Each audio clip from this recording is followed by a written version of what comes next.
10,000 untuk rebate X50. Wow, banyak.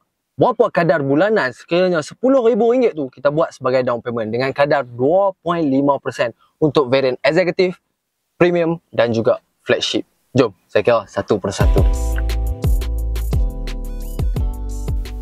First kali untuk varian executive dengan harga on the road RM95,884 dengan kadar interest rate 2.5% selama 9 tahun, bulanan hanya RM974 sahaja. Bawah RM1,000 dah boleh pakai X50.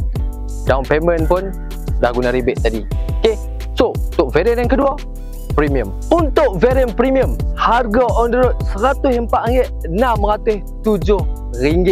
dengan kadar interest rate 2.5% selama 9 tahun, harga bulanan hanya RM1,074 sahaja. Dan last kali untuk varian flagship dengan harga on the road RM116,400 dengan kadar interest rate 2.5% selama 9 tahun, harga bulanan hanya RM1,207.